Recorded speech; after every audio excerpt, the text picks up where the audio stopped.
TET exam 2024 से related दोस्तों model paper discuss करेंगे।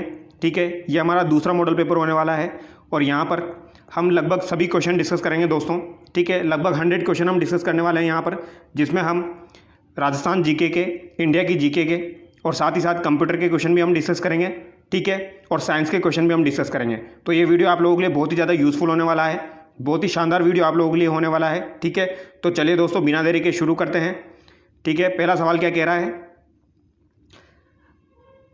पहला सवाल कह रहा है दोस्तों, निम्नलिखित में से कौन हल्दी घाटी के युद्ध में महाराणा प्रताप की तरफ से युद्ध में शामिल हुआ? महमूद लोधी, हसन खां मेवाती, हाकिम खां सूर, मेदिनी राय। तो दोस्तों यहाँ पर हल्दी घाटी के युद्ध की बात की जा रही है। हल्दी घाटी का युद्ध आपका 18 जून 1576 को हुआ था, यह आपको ध्यान रखना है। ठीक है, और यहाँ पर महाराणा प्रताप की तरफ से कौन युद्ध में सम्मिलित हुआ था? तो हाकिम खां सूर यहाँ पर सम्मिलित हुआ था। ठीक है, अगला सवाल देखिए, यहाँ पर सम्मिलित करना है। पर्यटन स्थल दिए गए हैं और दूसरी तरफ आपके स्थान और शहर दिए गए हैं। सोनी जी की नसियाँ आपकी कहाँ पर हो जाएगी दोस्तों? अजमेर में हो जाएगी। ठीक है, 84 खंभों की छतरी आपकी कहाँ पर हो जाएगी? बूंदी में हो जाएगी। ठीक है, और अगर आपसे 80 खंभों की छतरी पूछी जाए तो वो कहाँ पे हो जाएगी? आपकी अलवर में हो जाएगी। ये आपको ध्यान रखना है, जो कि विनय सिंह के द्वारा बनवाई गई थी। ठीक है, बड़ा बाग की छतरियाँ कहाँ पर हो जाएगी? आपकी जैसलमेर में हो जाएगी। ये आपको ध्यान रखना है। और सुनहरी कोटी कहाँ पर हो जाएगी? आपकी ये आपकी टोंक में हो जाएगी। ठीक है, तो यहाँ पर अगर हम सम्मिलित करेंगे तो फर्स्ट में आपका 3rd हो जाएगा, सेकंड में आपका 4 हो जाएगा। ठीक है, और थर्ड में आपका 2nd हो जाएगा। तो यहाँ पर आपका राइट आंसर ऑप्शन बी हो जाएगा। तो ये आपको ध्यान रखना है। ठीक है, अगला सवाल देखिए दोस्तों, निम्नलिखित में से कौन सा युग्म दुर्ग अलाउद्दीन खिलजी के आक्रमण के समय का शासक सुमेलित नहीं है? रणथंबोर हमीर, चित्तौड़ राणा रतन सिंह, सिवाना मालदेव, जालोर कानड़देव। ठीक है, तो यहाँ पर कौन सा सुमेलित नहीं है? अलाउद्दीन खिलजी के द्वारा काफ़ी सारे दुर्ग पर आक्रमण किया गया था। रणथंबोर पर 1301 में आक्रमण किया गया, उस समय हमीर देव थे। ठीक है, चित्तौड़गढ़ पर 1303 में आक्रमण किया गया, उस समय राणा रतन सिंह थे। ये भी सही है, ये भी सही है। जालोर पर आक्रमण कब किया गया था दोस्तों? तो जालोर पर आक्रमण 1311 में किया गया, उस समय कानड़देव थे। ये भी सही है। ठीक है, और सिवाना पर आक्रमण दोस्तों 1308 में किया गया था, इस समय मालदेव ना होकर यहाँ पर कौन थे दोस्तों? सातल देव थे। ये आपको ध्यान रखना है, कौन थे यहाँ पर? सातल देव। ठीक है, तो यहाँ पर आपका राइट आंसर क्या हो जाएगा दोस्तों? ऑप्शन सी हो जाएगा। ठीक है, अगला सवाल हम देखेंगे,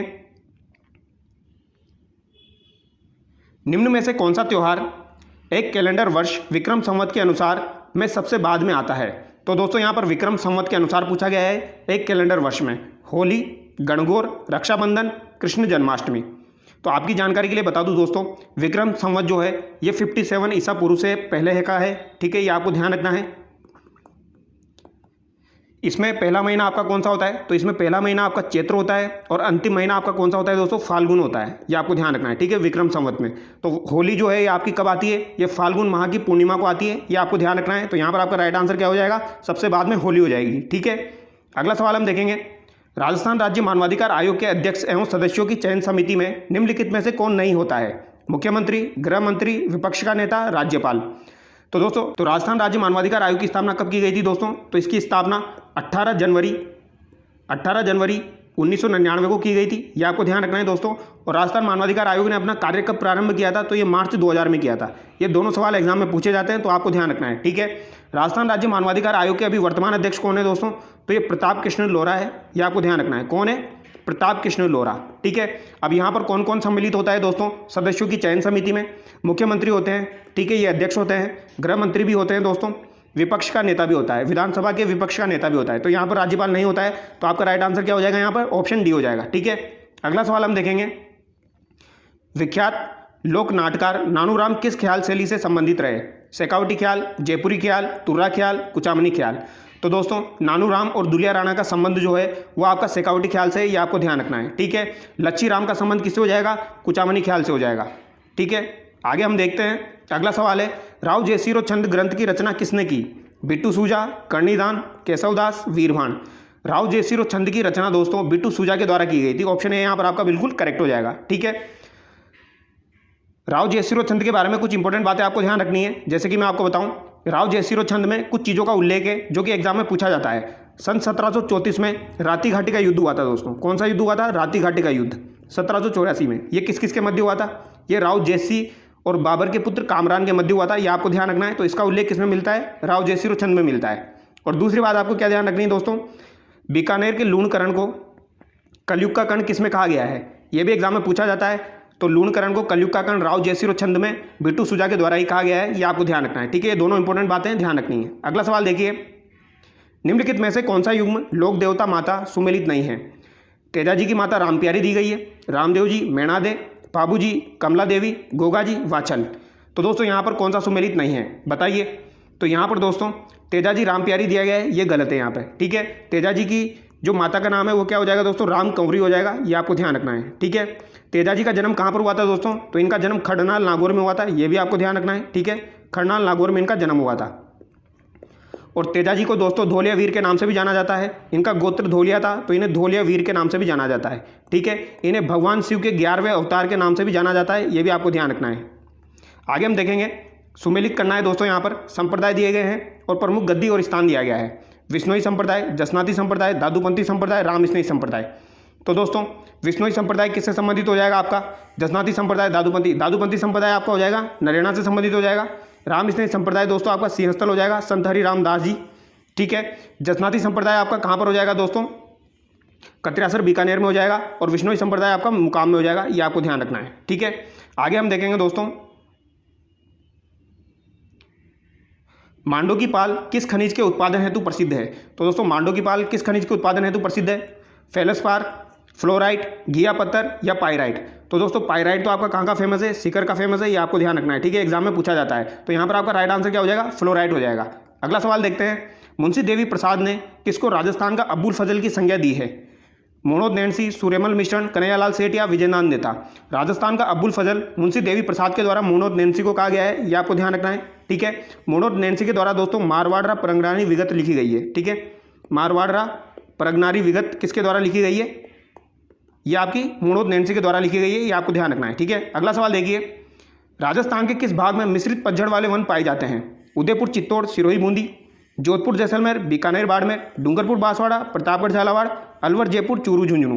तो दोस्तों यहाँ पर आपका राइट आंसर हो जाएगा मिश्रित पतझड़ वन जो है आपके उदयपुर, चित्तौड़, सिरोही, बूंदी में पाए जाते हैं, ये आपको ध्यान रखना है। ठीक है, ऑप्शन ए करेक्ट हो जाएगा। अगला सवाल देखिए, किस चित्रशैली में पशु पक्षियों की बहुतायत रहती है? नाथद्वारा चित्रशैली, बूंदी चित्रशैली, बीकानेरी चित्रशैली, जयपुर चित्रशैली? तो पशु पक्षियों की बहुतायत दोस्तों कहाँ पर रहती है? ये बूंदी चित्रशैली में रहती है, ये आपको ध्यान रखना है। ठीक है, बूंदी चित्रशैली का जो दोस्तों स्वर्ण काल रहा है वो उमेश सिंह का काल रहा है, ये भी आपको ध्यान रखना है। ठीक है, अगला सवाल देखिए, नर्मदा नहर परियोजना से लाभान्वित राजस्थान के जिले हैं। नर्मदा नहर परियोजना से कौन से जिले लाभान्वित हैं? हनुमानगढ़, गंगानगर, चूरू, झुंझुनू, जोधपुर, नागौर, जालोर, बाड़मेर? तो दोस्तों यहाँ पर जालोर बाड़मेर आपका करेक्ट आंसर हो जाएगा। नर्मदा नहर से संबंधित है जालोर बाड़मेर। ठीक है, ये आपको ध्यान रखना है। नर्मदा नहर परियोजना जो है दोस्तों ये आपकी एमपी, महाराष्ट्र, ठीक है, गुजरात और राजस्थान चारों की संयुक्त परियोजना है दोस्तों। एमपी की और महाराष्ट्र की, गुजरात की और राजस्थान की चारों की संयुक्त परियोजनाएं, ये आपको ध्यान रखनी है, एग्जाम में पूछी जाती है। ठीक है, नर्मदा नहर परियोजना जो है दोस्तों, राजस्थान में नर्मदा नहर की लंबाई कितनी है? तो ये भी आपको ध्यान रखनी है कितनी है? राजस्थान में 75 किलोमीटर, ये भी एग्जाम में पूछी जाती है। अगला सवाल देखिए, राजस्थान की रुंडी सरिता किस नदी को कहा जाता है? राजस्थान की रुंडी सरिता घग्गर, बाणगंगा, रूपारेल, बनास? रुंडी सरिता जो है ये बाणगंगा को कहा जाता है। बाणगंगा को ही अर्जुन की गंगा के नाम से जाना जाता है। ठीक है, बाणगंगा नदी का उद्गम कहाँ से होता है? तो इसका उद्गम बेराट की पहाड़ियों से होता है। ठीक है, अगला सवाल हम देखेंगे, लोक नाट्य रूप रम्मत किस क्षेत्र से संबंधित है? भरतपुर, मेवाड़, बीकानेर, धौलपुर और करौली? रम्मत जो है आपका ये बीकानेर से संबंधित है, ये आपको ध्यान रखना है, बीकानेर और जैसलमेर। ठीक है, रम्मत बीकानेर और जैसलमेर से संबंधित है। एक ऑप्शन में मिले तो आप बीकानेर आंसर कर देना। ठीक है, रम्मत से संबंधित कुछ बातें मैं आपको बताऊं दोस्तों, इसके प्रसिद्ध कलाकार शिवाजी महाराज और फागूजी महाराज हो जाएंगे, ये भी आपको ध्यान रखना है, और तुलसीदास हो जाएंगे। ठीक है, ये इसके प्रसिद्ध कलाकार हैं। आगे देखिए, राजस्थान के किस भाग में शुष्क खेती प्रचलित है? पूर्वी भाग में, दक्षिणी भाग में, दक्षिणी पूर्वी भाग में, पश्चिमी भाग में? तो शुष्क खेती आपकी पश्चिमी भाग में प्रचलित है। अगला सवाल देखिए, निम्नलिखित में से कौन सा युग्म वाद्य यंत्र प्रकार सुमेलित नहीं है? भपंग तत्ववाद्य यंत्र, सिंगी सुसीर, तासा अवनद, नडघन? तो दोस्तों भपंग एक प्रकार का तत्ववाद्य यंत्र है, ये बिल्कुल सही दिया गया है। सिंगी सुसीर वाद्य यंत्र है, ये भी सही दिया गया है, और तासा भी अवनद वाद्य यंत्र है, ये भी सही दिया गया है। नड यहाँ पे घन गलत दिया गया है दोस्तों, तो यहाँ पर आपका राइट आंसर क्या हो जाएगा दोस्तों? ऑप्शन डी हो जाएगा। नड वाद्य यंत्र जो है ये आपका एक सुसीर वाद्य यंत्र है, ये आपको ध्यान रखना है। अगला सवाल देखिए, निम्नलिखित संतों में से किसने अपने लेखन में मेवाती बोलियों का प्रयोग नहीं किया है? यानी मेवाती बोलियों का प्रयोग किसके द्वारा नहीं किया गया है? लालदास, चरणदास, सुंदरदास, सजोबाई? तो दोस्तों सुंदरदास के द्वारा मेवाती बोली का प्रयोग नहीं किया गया है, इनके द्वारा खड़ी बोली का प्रयोग किया गया है। किसका? खड़ी बोली का। ठीक है, खड़ी बोली मतलब हिंदी बोली का प्रयोग किया गया है, ये आपको ध्यान रखना है। ठीक है, अगला सवाल हम देखेंगे दोस्तों, निम्नलिखित में से कौन मराठा आक्रमण के खिलाफ हुडा सम्मेलन से जुड़े थे? कौन कौन हुडा सम्मेलन से जुड़े थे दोस्तों? महाराणा जगत सिंह द्वितीय, सवाई जयसिंह, जसवंत सिंह द्वितीय, महाराजा अभय सिंह। तो दोस्तों यहाँ पर महाराणा जगत सिंह द्वितीय भी जुड़े थे, ये इसके अध्यक्ष थे। सवाई जयसिंह हो जाएंगे, ठीक है, और यहाँ पर अभय सिंह हो जाएंगे। और हुडा सम्मेलन कब आयोजित हुआ था दोस्तों? तो ये आपका 17 जुलाई 1734 को आयोजित हुआ था, ये आपको ध्यान रखना है। ठीक है, यहाँ पर जगत सिंह का संबंध जो है दोस्तों ये तो मेवाड़ से है, जयसिंह का संबंध जयपुर से है, और अभय सिंह का संबंध कहाँ से हो जाएगा दोस्तों? अभय सिंह का संबंध आपका जोधपुर से हो जाएगा। ठीक है, और बूंदी से अगर पूछा जाए तो बूंदी से दलेल सिंह हो जाएगा दोस्तों। बूंदी से कौन हो जाएगा? दलेल सिंह ने भी इसमें भाग लिया था। और अगर कोटा से पूछा जाए तो कोटा से कौन हो जाएगा? दुर्जन साल हो जाएगा। कोटा से दुर्जन साल हो जाएगा, ये भी आपको ध्यान रखना है। ठीक है, अगला सवाल हम देखेंगे दोस्तों, निम्नलिखित में से कौन सा युग्म आरटीडीसी के होटल का नाम स्थान सुमेलित नहीं है? ठीक है, यहाँ पर सुमेलित नहीं है, कर लेना आप। कजरी उदयपुर, मुंबल जैसलमेर, खादिम अजमेर, डोला मारू जोधपुर। तो दोस्तों कजरी उदयपुर सही दिया गया है, मुंबल जैसलमेर भी सही है, खादिम अजमेर जो है ये भी सही है, डोला मारू जोधपुर दिया गया है जो कि गलत है दोस्तों। ये आपका कहाँ पर हो जाएगा? ये आपका बीकानेर में हो जाएगा, ये आपको ध्यान रखना है। ठीक है, अगला सवाल हम देखेंगे दोस्तों, यहाँ पर कौन सा सुमेलित नहीं है? हस्तशिल्प और स्थान दिया गया है, मामा जी के घोड़े बसंतगढ़, तो यही गलत हो जाएगा दोस्तों। मामा जी के घोड़े कहाँ के हो जाएंगे? जालोर के हो जाएंगे। ठीक है, ये आपको ध्यान रखना है। दाबू प्रिंट आकोला, लाख का काम लक्ष्मणगढ़ इंदरगढ़, सही दिया गया है दोस्तों। आकोला कहाँ पर है दोस्तों? चित्तौड़गढ़ में है। ठीक है, ये भी सही है। अजरक प्रिंट बाड़मेर, ये भी सही है। तो यहाँ पर आपका राइट आंसर ऑप्शन ए हो जाएगा। ठीक है, अगला सवाल देखिए, भारत में एकमात्र ठाकुर केसरी सिंह भारत ऐसे व्यक्ति है जिन्होंने भारत माता की दास्ता की श्रृंखलाओं को काटने के लिए अपने समस्त परिवार को स्वतंत्रता के युद्ध में झोंक दिया के कथन किसने कहा? महात्मा गांधी, रास बिहारी बोस, सुभाष चंद्र बोस, सरदार पटेल। तो दोस्तों ये कथन रास बिहारी बोस के द्वारा कहा गया था। बहुत ही इंपॉर्टेंट सवाल है दोस्तों, ये एग्जाम में पूछा जा सकता है, ये आपको ध्यान रखना है दोस्तों। ठीक है, वीर भारत सभा की स्थापना किसके द्वारा की गई थी दोस्तों? वीर भारत सभा की स्थापना 1910 में, ये आपकी केसरी सिंह भारत के द्वारा की गई थी, ये आपको ध्यान रखना है। ठीक है, और वीर भारत समाज की स्थापना विजय सिंह पथिक के द्वारा की गई थी। अगला सवाल देखिए, रूसी कथाओं के राजस्थानी अनुवाद गजबन के लिए सोवियत लैंड नेहरू पुरस्कार किसे दिया गया? मंगल बादल, कोमल कोठारी, विजयदान देता, लक्ष्मी कुमारी चुंडावत। तो दोस्तों गजबन जो है इसके लिए सोवियत लैंड नेहरू पुरस्कार लक्ष्मी कुमारी चुंडावत को दिया गया है, ये आपको ध्यान रखना है दोस्तों। इनको 1979 में दोस्तों पद्मश्री से सम्मानित भी किया जा चुका है, ये भी आपको ध्यान रखना है। अगला सवाल देखिए, गवर्नर जनरल बेटिंग ने अजमेर में देसी राजाओं का दरबार कब आयोजित किया था? 1832, 1834, 1829, 1830। तो ये 1832 में आयोजित किया था। ठीक है, अगला सवाल देखिए, धौलपुर प्रजामंडल की स्थापना किसने की? कृष्णदत्त पालीवाल, मास्टर आदित्येंद्र, त्रिलोकचंद्र माथुर, अमृतलाल पायक। तो दोस्तों धौलपुर प्रजामंडल की स्थापना जो है ये कृष्णदत्त पालीवाल के द्वारा की गई थी। कब की गई थी? 1936 में की गई थी, ये आपको ध्यान रखना है। ठीक है, अमृतलाल पायक जो है ये आपके प्रतापगढ़ प्रजामंडल से संबंधित है, त्रिलोकचंद्र माथुर आपकी करौली प्रजामंडल से संबंधित है। अगला सवाल देखिए, शेखावटी जाट आंदोलन का नेतृत्व किसने किया?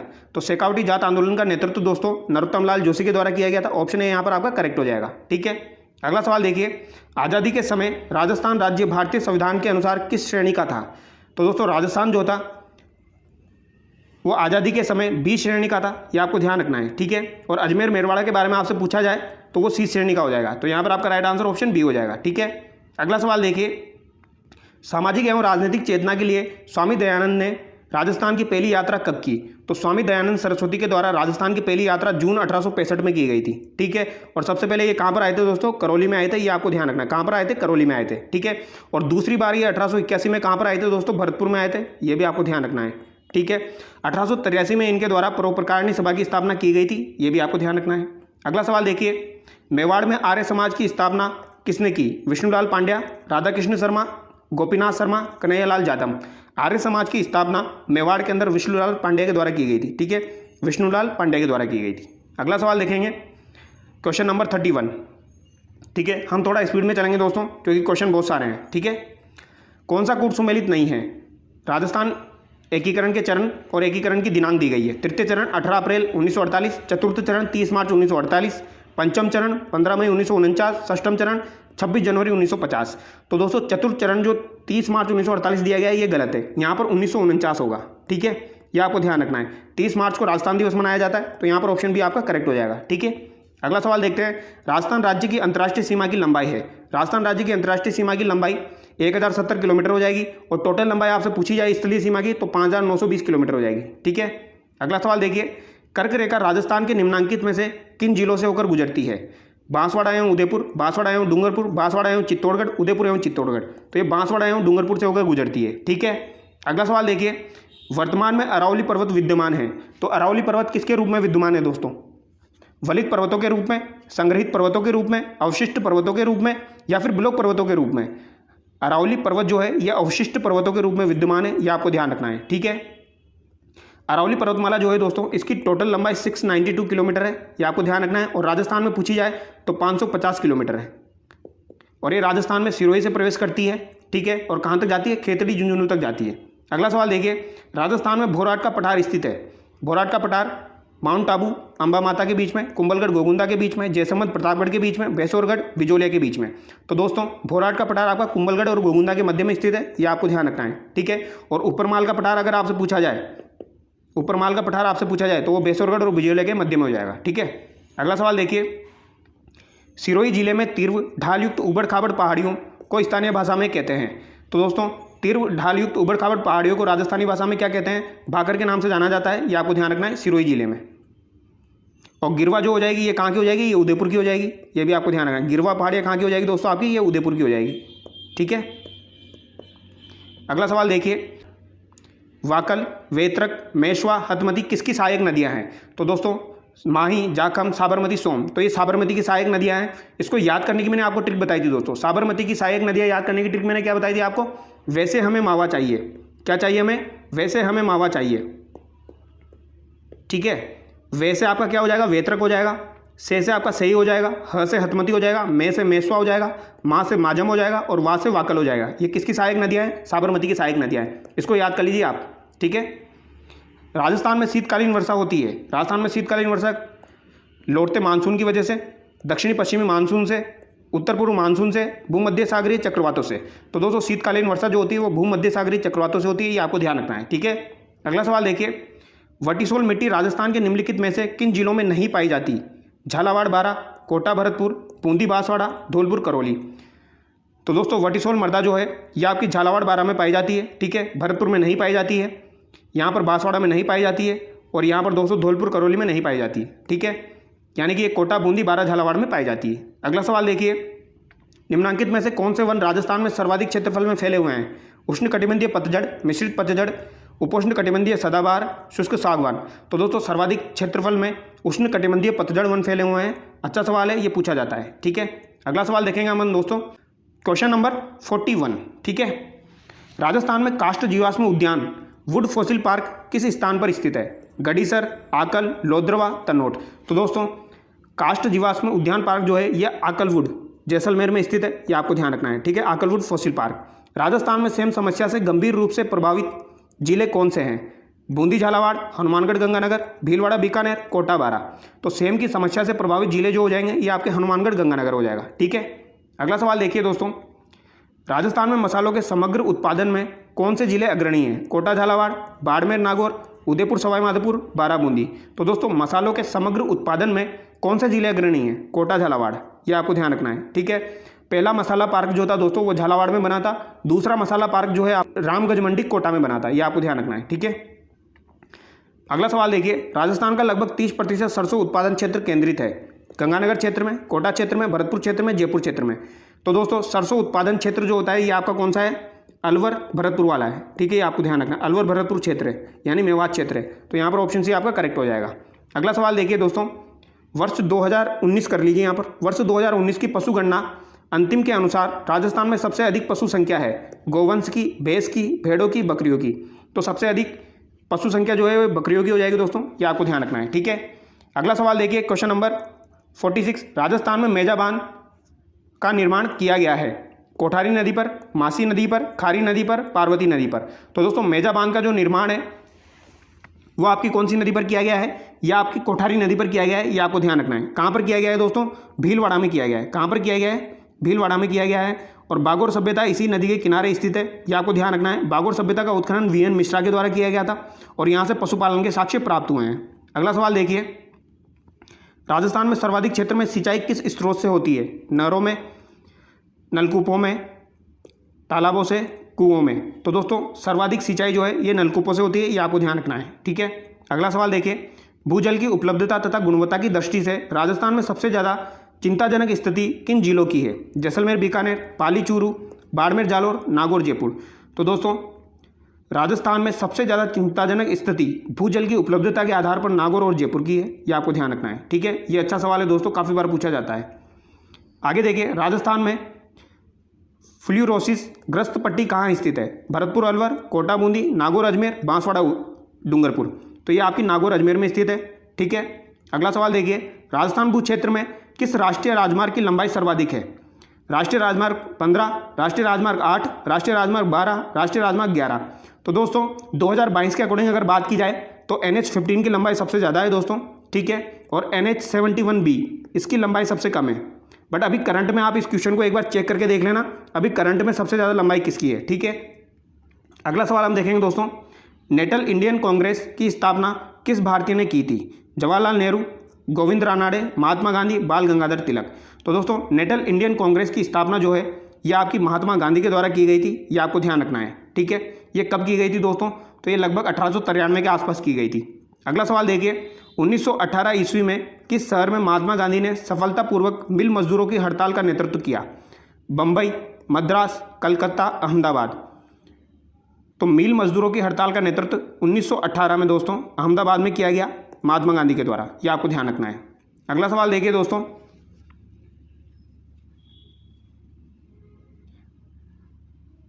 स्वराज पार्टी की स्थापना किसके द्वारा की गई? भीमराव अंबेडकर, सरदार वल्लभ भाई पटेल, मोतीलाल नेहरू, चित्तरंजन दास, सुखदेव, राजगुरु, अरुणा आसफ अली, सुभाष चंद्र बोस। तो दोस्तों स्वराज पार्टी की स्थापना मार्च 1923 में मोतीलाल नेहरू और चित्तरंजन दास के द्वारा की गई थी। ऑप्शन बी यहाँ पर आपका करेक्ट हो जाएगा, ठीक है। अगला सवाल देखिए दोस्तों, यूनाइटेड किंगडम से संसद के 7 सदस्यों का एक समूह था जिसे ब्रिटिश भारत के लिए संवैधानिक सुधारों का सुझाव देने के लिए गठित किया गया था। फ्रेजर आयोग, हंटर आयोग, साइमन आयोग, सार्जेंट आयोग। तो दोस्तों ये साइमन आयोग था, ये आपको ध्यान रखना है। साइमन आयोग भारत जो है ये 1927 में आया था और टोटल इसमें 7 सदस्य थे जिसमें एक भी भारतीय नहीं था। तो भारतीयों ने इसका विरोध किया था, इसीलिए इसे श्वेत आयोग भी कहा जाता है। क्या कहा जाता है इसे? श्वेत आयोग के नाम से भी जाना जाता है, यह भी आपको ध्यान रखना है, ठीक है। अगला सवाल हम देखेंगे, नमक सत्याग्रह आंदोलन के लिए महात्मा गांधी ने लगभग कितनी दूरी तय की? 350 मील, 400 मील, 241 मील, 123 मील। तो दोस्तों नमक सत्याग्रह आंदोलन जो हुआ था आपका ये कब हुआ था? तो ये 1930 के आसपास हुआ था, ठीक है, ये आपको ध्यान रखना है। कहाँ से? दांडी मार्च से हुआ था और यहाँ पर महात्मा गांधी ने लगभग 241 मील की दूरी तय की थी, ये आपको ध्यान रखना है, ठीक है। अगला सवाल हम देखेंगे, 1942 में जब क्रिप्स मिशन भारत आया उस समय इंग्लैंड के प्रधानमंत्री कौन थे? A V Alexander, Winston Churchill, Patrick Lawrence, Clement Attlee. तो दोस्तों 1942 में क्रिप्स मिशन आया था। तो पहली बात तो आपको यह ध्यान रखनी, क्रिप्स मिशन कब आया? 1942 में आया। उस समय इंग्लैंड के जो प्रधानमंत्री थे वो विंस्टन चर्चिल थे, ये आपको ध्यान रखना है, ठीक है। अगला सवाल देखिए, 1942 में महात्मा गांधी द्वारा भारत छोड़ो आंदोलन निम्नलिखित में से किस स्थान पर आरंभ किया गया था? अगस्त क्रांति मैदान, शिवाजी पार्क, प्रगति मैदान, जलियांवाला बाग। तो दोस्तों भारत छोड़ो आंदोलन जो है ये 1942 में शुरू किया गया था। ये अगस्त क्रांति मैदान बम्बई से शुरू किया गया था, ये आपको ध्यान रखना है। अगस्त क्रांति मैदान कहाँ पर है? बम्बई में है, वहाँ पर शुरू किया गया था। और इसका अध्यक्ष किसे बनाया गया था? तो मौलाना अबुल कलाम आज़ाद को इसका अध्यक्ष बनाया गया था, ठीक है। फॉरवर्ड ब्लॉक के संस्थापक कौन थे? फॉरवर्ड ब्लॉक के संस्थापक अरविंद घोष, कप्तान मोहन सिंह, भगत सिंह, सुभाष चंद्र बोस। तो फॉरवर्ड ब्लॉक के संस्थापक सुभाष चंद्र बोस है, ये आपको ध्यान रखना है, ठीक है। अगला सवाल है, 1946 के कैबिनेट मिशन का नेतृत्व किसके द्वारा किया गया? तो कैबिनेट मिशन का नेतृत्व Lord Linlithgow, Lord Mountbatten, sir Patrick Lawrence, sir Mountford. तो कैबिनेट मिशन जो था 1946 का है दोस्तों, ठीक है। इसका नेतृत्व जो है ये सर पैट्रिक लॉरेंस के द्वारा किया गया था। अगला सवाल देखिए, भारत पृथ्वी के किस गोलार्ध में स्थित है? तो यहाँ पर अब इंडियन ज्योग्राफी के क्वेश्चन स्टार्ट हो चुके हैं दोस्तों। भारत पृथ्वी के किस गोलार्ध में स्थित है? दक्षिणी गोलार्ध, उत्तरी गोलार्ध, उत्तरी और दक्षिणी गोलार्ध, पश्चिमी गोलार्ध। तो पृथ्वी के ये उत्तरी गोलार्ध में स्थित है, ये आपको ध्यान रखना है, भारत, ठीक है। लद्दाख किसके बीच स्थित है? तो दोस्तों एक चीज़ मैं आपको बता देता हूँ, यहाँ पर सबसे पहले आपकी कौन सी श्रेणी आती है? काराकोरम श्रेणी आती है। उसके बाद आपकी कौन सी श्रेणी आती है दोस्तों?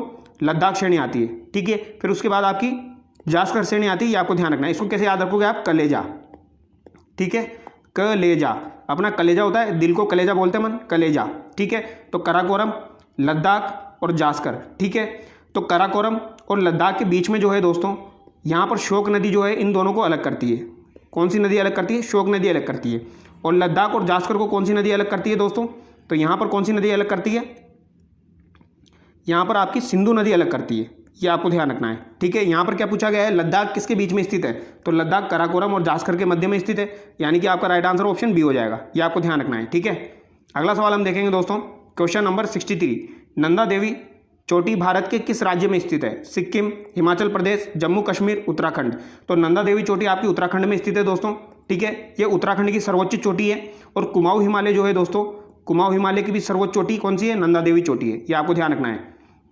अगर आपसे पूछा जाए दोस्तों भारत की सर्वोच्च चोटी कौन सी है, तो वो आपकी गोडविन ऑस्टिन हो जाएगी, K2, ये आपको ध्यान रखना है, भारत की सर्वोच्च चोटी, ठीक है, जिसकी लंबाई कितनी है, 8611, आपको ध्यान रखना है। अगर आपसे पूछा जाए दोस्तों सिक्किम में कौन सी चोटी स्थित है, तो सिक्किम में आपकी कंचनजंगा हो जाएगी, ये आपको ध्यान रखना है, ठीक है, कंचनजंगा, ये आपकी K2 के बाद सर्वोच्च चोटी कौन सी हो जाएगी, कंचनजंगा हो जाएगी। और अगर आपसे प्रायद्वीपीय पठार की सबसे ऊंची चोटी पूछी जाए, तो आपकी कौन सी हो जाएगी, प्रायद्वीपीय पठार की, यानी कि दक्षिण की अनाईमुड़ी हो जाएगी, ये भी आपको ध्यान रखना है, ठीक है। और नीलगिरी की सबसे सर्वोच्च चोटी कौन सी हो जाएगी, नीलगिरी की सर्वोच्च चोटी दोस्तों, नीलगिरी आपकी तमिलनाडु, कर्नाटक और केरल में विस्तृत है। नीलगिरी की सर्वोच्च चोटी आपकी कौन सी हो जाएगी, दोदा बेटा हो जाएगी, ये भी आपको ध्यान रखना है, ठीक है। तो ये चोटियों से रिलेटेड कुछ क्वेश्चन पूछ लिए जाते हैं, तो आपको ध्यान रखना है। अगला सवाल देखिए, अष्टमुडी आर्द्रभूमि झील स्थित है तमिलनाडु, कर्नाटक, असम, केरल। तो अष्टमुडी झील जो है ये आपकी केरल में स्थित है दोस्तों। इसके अलावा बेम्बनाथ झील दोस्तों, बेम्बनाथ झील जो है ये भी आपकी केरल में स्थित है, ये ध्यान रखना है। भारत में पीली क्रांति किससे जुड़ी है, सब्जियों, तिलहन, मछली, फल। पीली क्रांति तिलहन से जुड़ी हुई है, ठीक है। अगला सवाल है, झारखंड राज्य का जादूगुड़ा नामक स्थान के खनन के लिए जाना जाता है। तो दोस्तों जादूगुड़ा नामक स्थान जो है हीरा, बॉक्साइट, यूरेनियम, मोनाजाइट, तो ये यूरेनियम के लिए प्रसिद्ध है, ये आपको ध्यान रखना है, ठीक है। इंपॉर्टेंट क्वेश्चन है दोस्तों, पूछ लिया जाता है। झारखंड में स्थित है जादूगुड़ा। निम्न में से कौन सा शहर गंगा नदी के मार्ग पर स्थित नहीं है, पटना, प्रयागराज, कानपुर, लखनऊ। तो गंगा नदी के मार्ग पर पटना, प्रयागराज, कानपुर स्थित है दोस्तों, लखनऊ स्थित नहीं है। ऑप्शन सी यहाँ पर आपका करेक्ट हो जाएगा, ठीक है। अगला सवाल है, नाथपा झागड़ी जल विद्युत परियोजना निम्नलिखित में से किस नदी पर स्थित है, सतलज, झेलम, पद्मा, चिनाब। तो नाथपा झागड़ी आपकी सतलज नदी पर स्थित है, ये आपको ध्यान रखना है, ठीक है। और झेलम में कौन सी परियोजना स्थित है, उरी परियोजना आपकी झेलम नदी पर स्थित है। इसके अलावा तुलबुल परियोजना जो है दोस्तों, ये भी आपकी झेलम नदी पर स्थित है, जम्मू कश्मीर में, ये आपको ध्यान रखना है। अगला सवाल देखिए, किस समय भारत में दक्षिणी पश्चिमी मानसूनी वर्षा होती है, मार्च से मई, अक्टूबर से नवंबर, दिसंबर से फरवरी, जून से सितंबर। तो दोस्तों दक्षिणी पश्चिमी मानसून से वर्षा जून से सितंबर में होती है, ठीक है। अगला सवाल है, गंगा नदी और सिंधु नदी तंत्र के बीच कौन सा क्षेत्र है जो जल क्षेत्र को पृथक करता है, हरिद्वार, नामचा बरवा, अलकनंदा, अंबाला। तो गंगा नदी और सिंधु क्षेत्र तंत्र के बीच में अंबाला स्थित है दोस्तों, जो कि जल क्षेत्र को पृथक करता है। अगला सवाल देखेंगे दोस्तों, निम्नलिखित में से कौन स्वतंत्र भारत के प्रथम कानून मंत्री थे। तो स्वतंत्र भारत के प्रथम कानून मंत्री पट्टाभी सीतारामैया, BR अम्बेडकर, मौलाना आज़ाद, लियाकत अली। तो ये आपके भीमराव अम्बेडकर हो जाएंगे, ठीक है। अगला सवाल देखिए, भारतीय संविधान का कौन सा अनुच्छेद सभी नागरिकों के लिए समान न्याय, मुफ्त कानूनी सहायता को प्रोत्साहित करता है।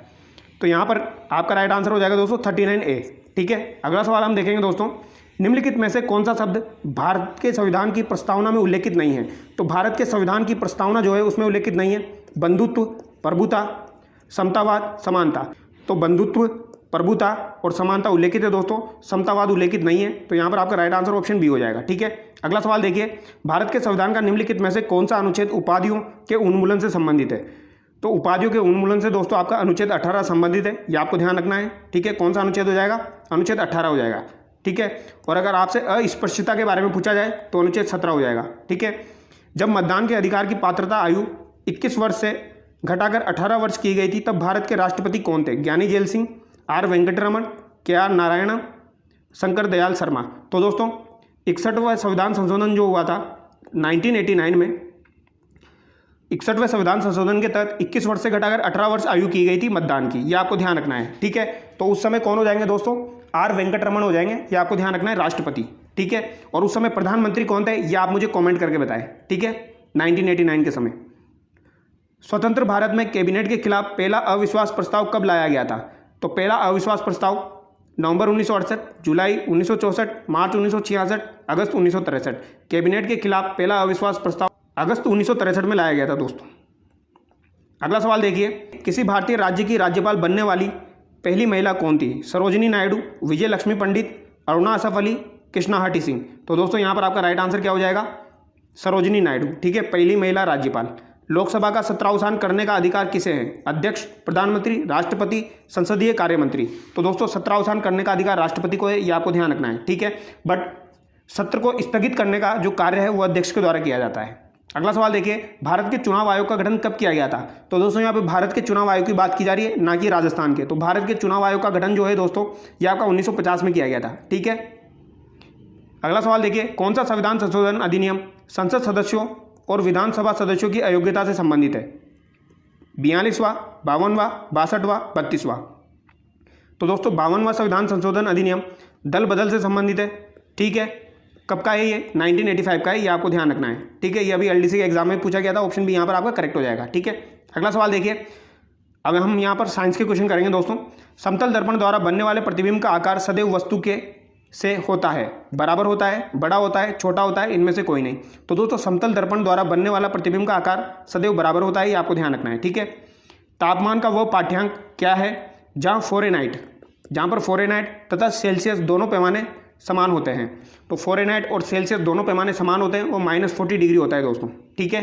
अगला सवाल देखिए, इकोलॉजी शब्द की रचना किसने की थी? इकोलॉजी शब्द की रचना अर्नेस्ट हैकेल के द्वारा की गई थी, ये आपको ध्यान रखना है। अगला सवाल देखिए, निम्न में से किसे अजैविक पर्यावरण के एक भाग के रूप में नहीं माना जाता है? अजैविक, पौधा, वायु, मिट्टी, पानी। तो दोस्तों वायु, मिट्टी और पानी जो है ये अजैविक में आते हैं, पौधा जैविक में आता है, तो ऑप्शन ए करेक्ट हो जाएगा, ठीक है। क्योटो प्रोटोकॉल से संबंधित सम्मेलन है टैक्स हेवन, सीमा पर आतंकवाद, नाभिकीय परीक्षणों पर प्रतिबंध लगाना, जलवायु परिवर्तन। क्योटो प्रोटोकॉल जो है ये जलवायु परिवर्तन से संबंधित है, ठीक है, ये आपको ध्यान रखना है, ये 1997 से संबंधित है।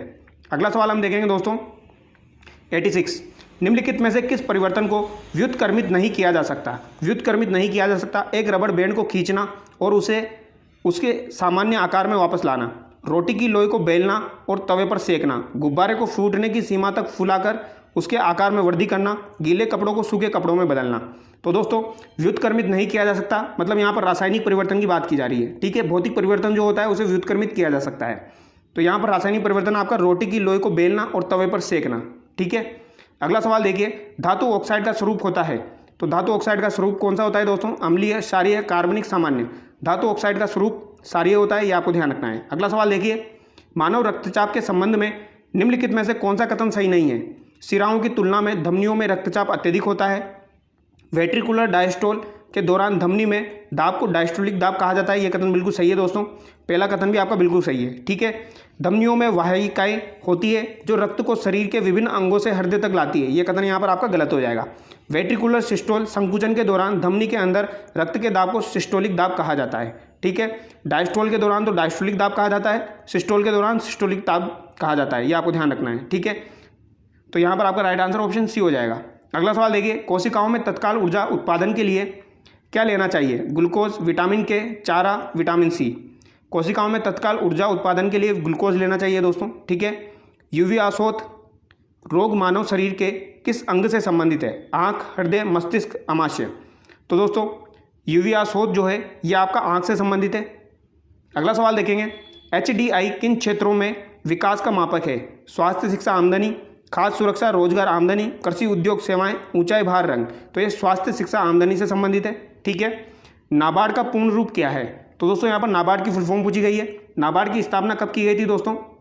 तो नाबार्ड की स्थापना दोस्तों 12 जुलाई 1982 को की गई थी, ये आपको ध्यान रखना है। नाबार्ड की फुल फॉर्म हो जाएगी दोस्तों national bank for agriculture and rural development, ये आपको ध्यान रखना है, ठीक है। अगला सवाल देखिए, मुद्रा बैंक किसकी सहायता के लिए शुरू की गई? लघु कारोबार, सीमांत किसान, ग्रामीण क्षेत्र, गरीब महिलाएं। तो मुद्रा बैंक किसकी सहायता के लिए शुरू की गई? तो आपके ये दोस्तों लघु कारोबार के लिए शुरू की गई। अगला सवाल देखिए दोस्तों, भारतीय रिजर्व बैंक वाणिज्य बैंकों को जिस पर अल्पकालिक ऋण देता है उसे क्या कहते हैं? भारतीय रिजर्व बैंक वाणिज्य बैंकों को ऋण देता है उसे हम क्या कहते हैं दोस्तों? रेपो रेट कहते हैं। और अगर बैंक जो है वो भारतीय रिजर्व बैंक को ऋण दे तो उसे रिवर्स रेपो रेट कहेंगे, ठीक है। अगला सवाल देखिए दोस्तों, क्वेश्चन नंबर 95 हम देखेंगे दोस्तों, निम्नलिखित में से कौन भारत के आर्थिक सर्वेक्षण को प्रकाशित करता है? आर्थिक सर्वेक्षण को वित्त संस्थान, राष्ट्रीय विकास परिषद, वित्त मंत्रालय, भारतीय सांख्यिकी संस्थान। तो ये वित्त मंत्रालय प्रकाशित करता है। ठीक है। अगला सवाल है दोस्तों, कंप्यूटर से संबंधित है। कंट्रोल यूनिट को कंप्यूटर का क्या कहा जाता है? हृदय, स्नायु केंद्र या मस्तिष्क, गुर्दा, सभी विकल्प सही है। तो दोस्तों इसे मस्तिष्क कहा जाता है। ठीक है। अगला सवाल देखिए, डॉट मैट्रिक्स का एक प्रकार है। तो डॉट मैट्रिक्स क्या है दोस्तों? एक प्रिंटर है, ये आपको ध्यान रखना है। एक कंप्यूटर स्क्रीन का सबसे छोटा प्रकाशित क्षेत्र है। Layer, angle, canvas, pixel. तो सबसे छोटा दोस्तों क्या होता है? पिक्सल होता है। ठीक है। अगला सवाल देखिए, निम्न त्रुटियों में से किसकी कंपाइलर द्वारा पहचान की जाती है? लॉजिकल त्रुटियां, हार्डवेयर की त्रुटियां, इमेज त्रुटियां। ठीक है। यहाँ पर दो ऑप्शन तो सेम दे दिए इन्होंने, तो यहाँ पर लॉजिकल त्रुटियां आपका आंसर हो जाएगा। ठीक है। अगला सवाल देखिए, यूनिक्स ऑपरेटिंग सिस्टम को वर्ष 1970 के दशक में किसके द्वारा विकसित किया गया था? Moto labs, Microsoft labs, IBM labs, Bell labs. तो ये माइक्रोसॉफ्ट लैब के द्वारा विकसित किया गया था, ये आपको ध्यान रखना है। ठीक है। आई होप आपको वीडियो अच्छा लगा होगा दोस्तों। यहाँ पर हमने 100 क्वेश्चन कंप्लीट कर लिए हैं। आपको वीडियो में मजा आया होगा। अगर आपको वीडियो अच्छा लगा है तो वीडियो को लाइक करें, शेयर करें। Thank you so much.